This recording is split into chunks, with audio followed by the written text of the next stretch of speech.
Naquele tempo, disse Jesus a seus discípulos: quando o Filho do Homem vier em sua glória, acompanhado de todos os anjos, então se assentará em seu trono glorioso. Todos os povos da terra serão reunidos diante dele, e ele separará uns dos outros, assim como o pastor separa as ovelhas dos cabritos. E colocará as ovelhas à sua direita e os cabritos à sua esquerda. Então o rei dirá aos que estiverem à sua direita: vinde, benditos de meu Pai, recebei como herança o reino que meu Pai vos preparou desde a criação do mundo. Pois eu estava com fome e me destes de comer, eu estava com sede e me destes de beber, eu era estrangeiro e me recebestes em casa, eu estava nu e me vestistes, eu estava doente e cuidastes de mim, eu estava na prisão e fostes me visitar.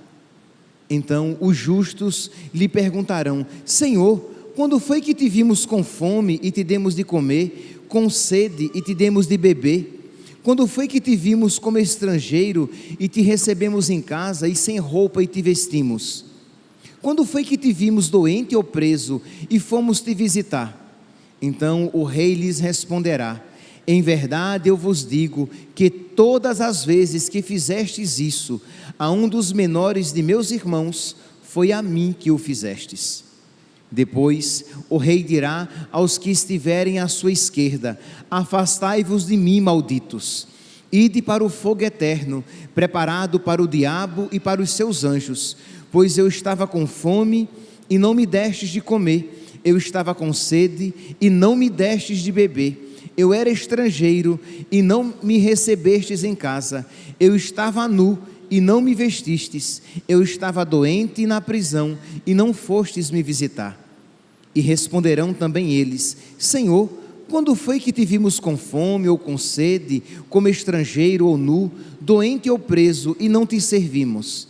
Então o rei lhes responderá: em verdade eu vos digo, todas as vezes que não fizestes isso a um desses pequeninos, foi a mim que não o fizestes. Portanto, estes irão para o castigo eterno, enquanto os justos irão para a vida eterna. Palavra da salvação. Glória a vós, Senhor. Aleluia, aleluia, aleluia, aleluia,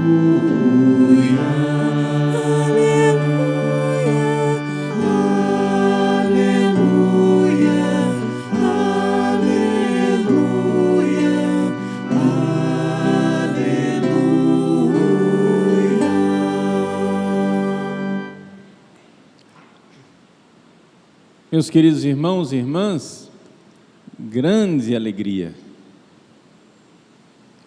espiritual, alegria do céu, de celebrarmos esta solenidade de Cristo, Rei do Universo. Para a nossa paróquia, de forma especial, a alegria transborda. Hoje, para nós, é dia de indulgência plenária, é dia de nós recebermos dos tesouros do Cristo Rei. O Rei abre os seus tesouros do céu para nós, seus filhos. Sim, somos filhos do Rei, somos príncipes. Sim, porque nós participamos da sua glória, participamos do seu reinado. Mas o que é mesmo celebrar a festa de Cristo Rei? Quando o Papa Pio XI instituiu a festa de Cristo Rei, ele tinha em vista um problema muito concreto, um problema histórico. É o fato de que no século XX, sim, a festa de Cristo Rei é uma festa do século XX, é uma festa recentíssima no calendário da igreja. No século XX se manifestaram os poderes políticos mais anticristãos de toda a história da humanidade. Nem mesmo nos tempos do imperador César Augusto, em que os cristãos eram levados para serem entregues, jogados às feras, aos leões, no tempo em que os cristãos eram crucificados, queimados vivos, torturados, nem mesmo naquele tempo os regimes políticos eram tão anticristãos como agora. E você diz assim: mas padre, como assim? Aqui no Brasil nós não estamos sendo jogados às feras. Aqui no Brasil nós não estamos sendo crucificados e nem queimados vivos. Então naquele tempo era pior. Mas aí vem a pergunta, e com essa pergunta eu quero abrir os seus olhos. O que é pior? Perder o corpo ou perder a alma? O que é pior? Ter um regime político que jogava milhares de cristãos às feras, derramava os seus sangues, mas com esse martírio abria as portas do céu para uma multidão que morria, uma multidão de santos, de mártires. Nós temos agora um regime político mais cruel. Desde o século XX, os regimes políticos se especializaram em amordaçar a pregação do Evangelho, proibi-la, tornar a pregação do Evangelho criminosa, de tal forma que, enquanto os pregadores do Evangelho não podem pregar, os loucos, os insensatos, os ímpios, os maus recebem as maiores cátedras, recebem o maior púlpito, recebem a maior disponibilidade de meios para pregar o seu veneno. E assim, milhões, que digo eu, bilhões de almas estão se precipitando no abismo, se precipitando no inferno para todo o sempre. É importante nós partirmos do Evangelho de hoje. O Evangelho de hoje, vamos entender bem, nos diz com toda clareza: o inferno existe. O inferno não é uma criação medieval. Eu uma vez, o Padre Overlan lembra desta cena. Nós recebemos na nossa casa um padre amigo, e o Padre Overlan, falando com esse padre, disse: padre, pelo amor de Deus, nós não podemos fazer isso. A gente vai terminar no inferno se fizer isso. E o Padre Overlan falou, para esse sacerdote, isso muitos anos atrás, uns 10 anos atrás, 15, 13 anos atrás. E o padre reagiu e disse: inferno? Mas que ideia medieval. Veja, era um padre amigo, não era um inferno, mas que ideia medieval. Meus queridos, o Evangelho de hoje não foi escrito na Idade Média, ele foi escrito no tempo dos apóstolos. Jesus contou essa parábola, são os apóstolos que nos contam que Jesus virá para julgar os vivos e os mortos. Santo Tomás de Aquino nos ensina, ele pergunta: por que é que o Evangelho começa assim? Quando o Filho do Homem, ele irá se sentar para julgar. Por que é que não diz o Filho de Deus? Por que é que Jesus não diz que ele vai ser o Filho de Deus que vai sentar para julgar? O Evangelho começa dizendo que o Filho do Homem vai se sentar para julgar na sua glória, na sua majestade. Santo Tomás de Aquino diz: porque o julgamento é para todos. E os condenados ao inferno não irão ver o Filho de Deus, só podem ver um homem, porque a divindade é invisível. E portanto, no julgamento, todos verão Jesus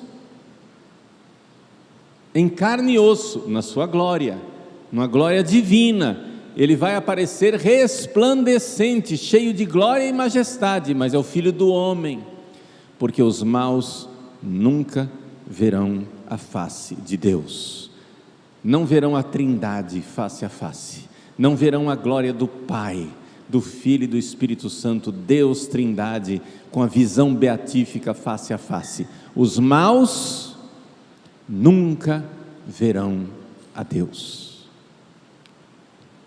Os maus puderam ver Deus, por assim dizer, pela fé, mas não tiveram fé. Puderam ver Deus em Jesus, mas se recusaram a ver Deus em Jesus. O Evangelho de hoje nos diz: o inferno existe. E Deus preparou o inferno para Satanás e para os seus anjos e para os ímpios. E Deus irá admitir os bons no reino de glória. Essa verdade precisa brilhar, porque é isso que é o mais importante. É o mais importante. A igreja precisa ter liberdade para pregar isto. A igreja precisa ter a liberdade de dizer à humanidade, aos 8 bilhões de pessoas nesse planeta, sim, recentemente nós ultrapassamos o limite dos 7 bilhões, agora são 8 bilhões de pessoas nesse planeta. A igreja precisa ser livre, ter a liberdade política, deixa eu dizer isso, ter a liberdade política, de em todas as nações, em todos os povos, em todos os lugares, pregar o Evangelho e dizer: o reino de Deus está próximo, convertei-vos, quem crer e for batizado será salvo, quem não crer será condenado. Esta é a pregação da igreja. O inferno existe e as pessoas estão caminhando para lá. É o Evangelho de hoje, gente. Mas desde o século XX, a igreja vem sendo cada vez mais limitada por poderes totalitários. Vamos explicar isso. Veja, o Império Romano era uma ditadura horrível. Napoleão tinha uma ditadura tremenda. As ditaduras foram piorando. Os ditadores foram aparecendo ao longo dos séculos. Mas uma coisa é um tirano ditador, outra coisa é um regime totalitário, é bem pior. O que é um regime totalitário? Nós estamos diante de regimes totalitários. O regime totalitário é o regime onde o regime, o governo, que seja o Estado, o poder político, quer mandar em todas as áreas, todas, não somente se você está recebendo asfalto, saneamento básico, segurança pública, né? Saúde, não, o governo totalitário quer mandar nos seus pensamentos, ele quer governar no que você pode ou não dizer. Nos regimes totalitários existe crime de opinião, e eles fazem de uma maneira que você se sente culpado de ter aquela opinião. Você se sente vigiado o tempo todo, você se sente o tempo todo, você não pode dizer as coisas. nos regimes totalitários, a arte, a música, a pintura, a dança, as novelas, os filmes, tudo isso deve ser restrito por um pensamento único do regime totalitário. Um regime totalitário, as escolas, as universidades, o ensinamento que é dado aos nossos filhos, tudo isso deve ser controlado por um regime único. Num regime totalitário, o direito de ir, vir, expressar, não existe mais liberdade de expressão, existe censura. Censura da mais terrível, censura da mais estrita. Esses são os regimes totalitários. O Papa Pio XI, no início do século XX, vendo a ascensão dos regimes totalitários que queriam, onde o poder secular, civil, queria tomar o lugar que é próprio da cultura, da igreja, do espírito, da liberdade, e amordaçar a todos, o Papa então institui a festa de Cristo Rei. Cristo, Rei do Universo. Jesus é que quer verdadeiramente reinar no universo, na totalidade das coisas. Jesus quer reinar em todos os corações. Um regime totalitário que tenha essa pretensão está querendo ser Deus. Jesus é Deus. Ele é o Senhor. Ele é o Rei. É Ele quem deve, com o convite do Evangelho, com a pregação do Evangelho, ir transformando os corações. Jesus quer que nós, pregadores, você, cristão, dando testemunho no seu trabalho, na escola, em todos os lugares, nós evangelizemos. E assim, nós iremos entregar a Cristo, e Cristo irá entregar a Deus a totalidade do universo. Mas o que é que nós temos nos regimes totalitários? E você vai vendo que no Brasil nós estamos num regime totalitário soft, num regime totalitário light, num regime totalitário sem que você perceba que ele é tão totalitário assim, não é? O que é que nós temos? Nós temos o regime totalitário dos maus. Não é só o governo, não. É todo um jeito de pensar que tomou conta da cultura, onde você não pode mais evangelizar. Se você, na repartição pública, pegar o seu terço, colocar uma imagem, começar a expressar a sua fé católica, você está sendo invasivo, porque o Estado é laico. Você não pode manifestar a sua fé em público, numa repartição pública, porque o Estado é laico. Agora, se o seu colega na mesa ao lado colocar todos os seus cartazes de comunismo, do MST, a bandeira gay, ideologia de gênero, todo tipo de atitude anticristã, ali o Estado não vai dizer nada. Ele tem todo o direito de fazer propaganda de perversidades sexuais, de todo tipo de pecado, de anticristianismo. Ele tem direito. Vejam que neste ambiente, nessa cultura de ditadura totalitária, existem dois tipos de cidadãos. Existe uma elite que tem direitos.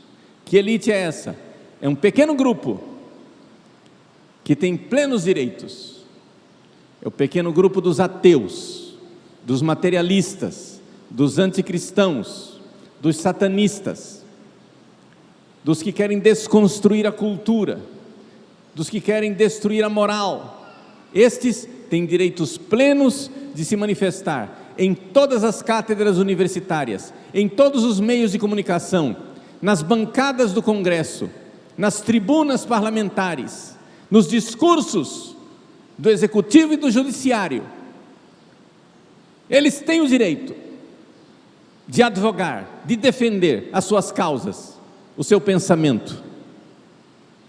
É uma elite, é um grupo, graças a Deus ainda não é a maioria do Brasil, é uma pequena parte da população que mantém amordaçada a escória da humanidade, ou seja, nós cristãos. Nós cristãos que somos a maioria, mas somos uma maioria amordaçada, uma maioria muda, uma maioria que não tem direito de se manifestar.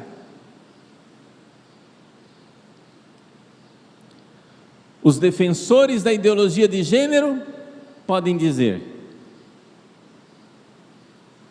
que gênero é uma construção opressora de uma sociedade homofóbica e que eu tenho o direito de escolher o gênero que eu quiser, que isso é científico. Nós cristãos não temos direito de dizer assim: olha, da última vez que eu olhei assim, eu vi que homem era homem, mulher era mulher. E eu não precisava de pesquisas científicas para dizer isso. Porque a gente olha assim e vê, né? Quando você precisa de uma pesquisa científica para dizer o que é a coisa, e nós não temos o direito de dizer isso. E vamos ser processados e perseguidos, perder cargos políticos, perder cargos funcionais, perder espaço na mídia, perder espaço na esfera pública. Vejam, nós somos uma maioria de cristãos amordaçados, enquanto uma minoria de militantes revolucionários implantam um regime totalitário. Eles têm o poder. Celebrar Cristo Rei é dizer: meu irmãozinho, o poder é de Cristo. O poder é de Cristo, convertam-se e creiam no Evangelho, porque o lugar de quem pensa como você será do lado dos cabritos, dos bodes e não das ovelhas, dos carneiros. São Tomás de Aquino explica por que é que Jesus colocou à direita os carneiros, as ovelhas boas que vão para o céu, e colocou à esquerda os cabritos, os bodes que irão para o inferno. Ele diz assim, por uma razão muito óbvia: as cabras são animais sem propósito, que se lançam nos abismos, são animais agressivos e que têm uma grande... Ele usa uma expressão um pouco estranha, vou tentar traduzir para o português da melhor maneira: tem um grande apetite sexual, né? Ou seja, os cabritos, bodes ou cabras, são agressivos, os chifres, agressividade, não tem a mansidão da ovelha. Tem um grande apetite sexual, enquanto a ovelha é um sinal mais claro de pureza. e têm um grande despropósito na vida, porque ficam se lançando nos abismos, nas montanhas, em tudo quanto é lugar perigoso. Lá vivem as cabras, enquanto as ovelhas são mais dóceis, obedientes e mansas. Peçamos a Deus nosso Senhor que nós não sejamos loucos de nos lançar nos abismos. O nosso país, por vocação divina, é um país cristão, é a terra da Santa Cruz. Nós cristãos somos ainda a maioria nesse país, mas uma maioria que não tem direito de traçar o rumo do país. Nós somos maioria amordaçada por um pensamento, por uma cultura totalitária de esquerda que quer nos proibir de pensar, nos proibir de pregar, nos proibir de expressar nossa visão e nossa opinião. Com isso, a democracia tem seus dias contados e nós, manada, temos que estar prontos simplesmente para nos adequarmos a esse pensamento totalitário ou então nos prepararmos para o abate.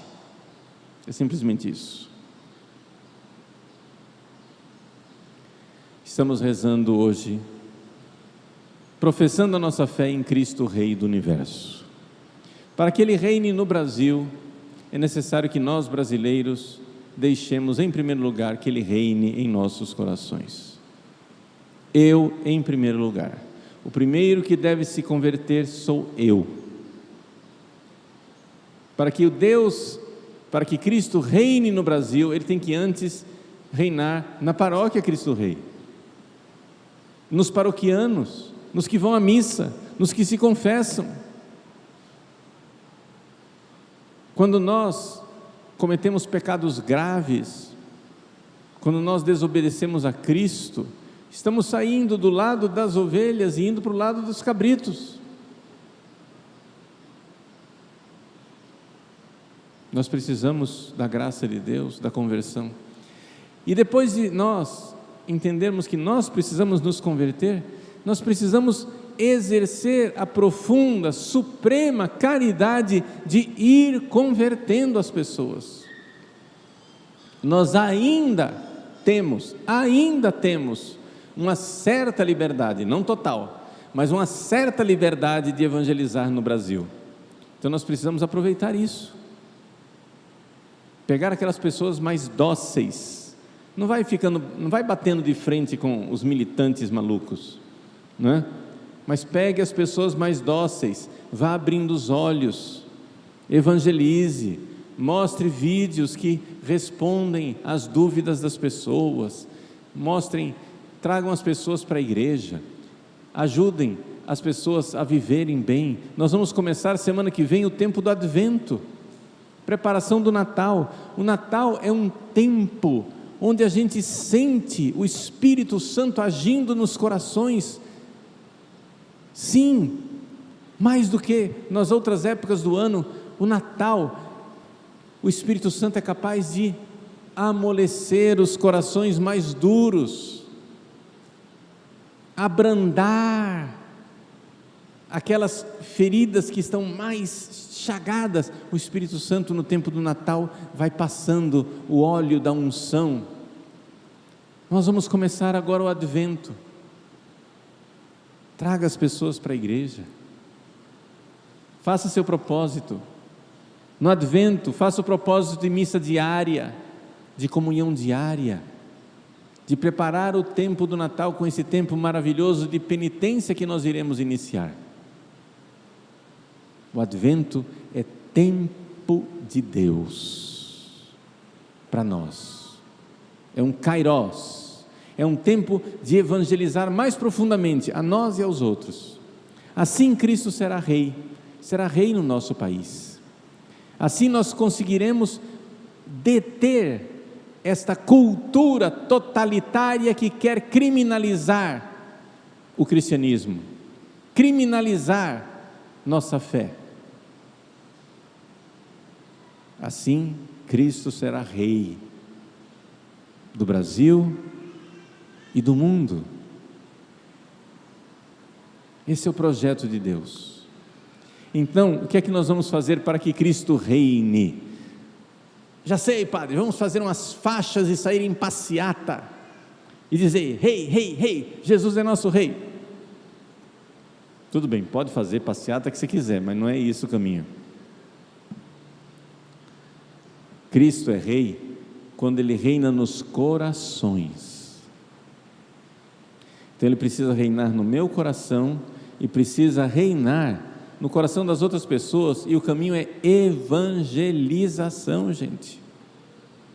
Traga as pessoas. Padre, eu não sei pregar. Não sabe pregar, mas sabe convidar para vir à igreja. Não sabe pregar, mas sabe ir rezar o terço na casa da pessoa. Leva uma imagem de Nossa Senhora, convida uns amigos e vai rezar um terço na casa de uma pessoa afastada. Quantas pessoas voltam para a igreja? Porque a igreja foi até eles. Tempo de Natal, a novena de Natal. Não precisa ficar preocupado: mas cadê o texto da novena de Natal? Gente, leva a imagem de Nossa Senhora numa casa e diz: Nossa Senhora está grávida, nós queremos acompanhá-la, vamos rezar um terço. Pronto.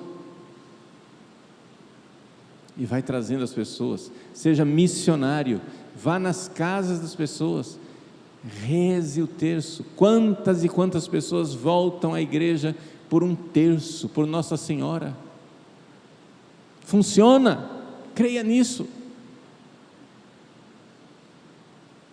É que você fica paralisado porque você já tentou evangelizar na sua casa, e o seu marido se fechou, a sua mulher se fechou, o seu filho se fechou.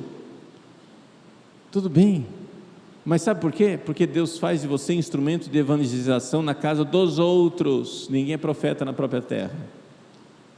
Vai evangelizar na casa dos outros. Deus de misericórdia fará com que alguém faça isso na sua casa. Em casa você vai ser sorridente, amigo, simpático, dócil, amoroso, cheio de perdão, de paciência. Você vai ser o Cristo na sua casa. Faça um voto de silêncio e para de alugar o ouvido dos outros, porque você está perdendo tempo. Pregador em casa nem sempre funciona, aliás, quase sempre não funciona, mas funciona com os filhos pequeninos se você educar. Mas depois, você querer ser a abadesa do seu marido, geralmente só irrita ele e afasta ele da igreja. Você querer ser o abade da sua esposa, mas trazer outras pessoas para a sua casa, assim como você vai rezar o terço na casa dos outros, traga outras pessoas para rezar o terço na sua casa também. Às vezes funciona. Vá pedindo as luzes do Espírito Santo. É tempo de advento, semana que vem. É tempo especial, de grande conversão. Vamos, a festa de Cristo Rei nos introduz, nos joga nesse tempo maravilhoso de preparação para o Natal. Hoje é dia 26, conta nos dedos, é um mês para o Natal. Nós temos esse mês para entregar a Jesus um coração melhor e entregar pessoas e ter esse tempo maravilhoso de trazer e conquistar pessoas para Deus. Que o Cristo, Rei nosso Senhor, reine em nossos corações. Somente assim Ele reinará no universo. É a única forma de nós nos opormos a essa cultura totalitária e anticristã, e de Cristo reinar com o seu poder em nosso país, em nosso estado, em nossa cidade, no nosso bairro, na nossa paróquia. Que o Cristo, Rei do universo, viva verdadeiramente em nossas vidas, para que possamos dizer como aqueles mártires cristeiros do México: quem vive? Cristo Rei. É Ele que vive. e viva Cristo Rei.